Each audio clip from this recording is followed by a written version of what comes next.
മലയാളത്തിൽ ശ്രദ്ധേയ കഥാപാത്രങ്ങൾ തുടരെ ലഭിച്ച നടിയാണ് ഗീത.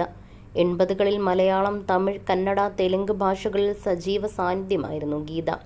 പഞ്ചാഗ്നി എന്ന സിനിമയിലെ പ്രകടനം ഏറെ ശ്രദ്ധിക്കപ്പെട്ടു. സുഗമോദേവി, ക്ഷമിച്ചു എന്നൊരു വാക്ക്, ആവനാഴി, ഗീതം, ഒരു വടക്കൻ വീരഗാഥ, വാത്സല്യം തുടങ്ങിയ സിനിമകൾ ഗീതയെ മലയാളികൾക്ക് പ്രിയങ്കരിയാക്കി.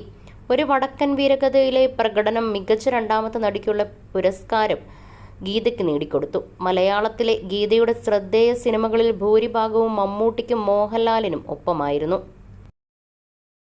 80കളിൽ തിളങ്ങി നിന്ന ശോഭന, ഉർവശി തുടങ്ങിയ നടിമാരെല്ലാം ഇന്നും ശ്രദ്ധേയ സിനിമകൾ ചെയ്യുന്നുണ്ട്. എന്നാൽ ഗീതയ്ക്ക് നായിക നിരയിൽ നിന്നും മാറിയ ശേഷം മികച്ച കഥാപാത്രങ്ങൾ അധികം ലഭിച്ചിട്ടില്ല. ഗീതയെയും മമ്മൂട്ടിയെയും കുറിച്ച് സംസാരിക്കുകയാണിപ്പോൾ നടി ശാന്താകുമാരി. ആവനാഴി എന്ന സിനിമ ചെയ്തപ്പോഴുള്ള ഓർമ്മകളാണ് ശാന്താകുമാരി പങ്കുവച്ചത്. കാലിൽ പഴുപ്പ് വെച്ച് കിട്ടി ചങ്ങലക്കിട്ട സീൻ. ഗീത അന്ന് അഭിനയിക്കാൻ ആദ്യമായി വരികയാണ്. ഹോ, അവരെ പുറത്തെങ്ങാനും കൊണ്ടിരുത്ത്, അവരുടെ കാല് പഴുത്ത് നാറിയിരിക്കുകയല്ലേ, വൃത്തികേടെന്ന് പറഞ്ഞു. എന്നെ അറിയില്ല, എനിക്ക് ഗീതയെയും അറിയില്ല. മമ്മൂട്ടിക്ക് ദേഷ്യം വന്നു. എന്താ പറയുന്നേ, അവർ ആർട്ടിസ്റ്റല്ലേ, നിങ്ങൾ പോയി പുറത്ത് നിൽക്കൂ എന്ന് പറഞ്ഞു. ഒച്ചപ്പാടും ബഹളവും അതവിടെ ഭയങ്കര സീനാക്കി.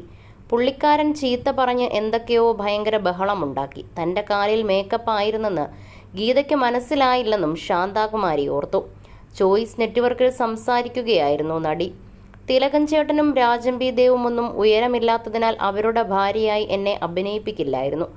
1-2 പടങ്ങളിൽ നിന്നും കരഞ്ഞുകൊണ്ട് തിരിച്ചു വന്നിട്ടുണ്ട്. അഭിനയിക്കാൻ അറിയാത്തത് കൊണ്ടല്ല, പൊക്കമില്ലാത്തത് കൊണ്ടാണ് ആ അവസരങ്ങൾ തനിക്ക് നഷ്ടപ്പെട്ടതെന്നും ശാന്താകുമാരി വ്യക്തമാക്കി.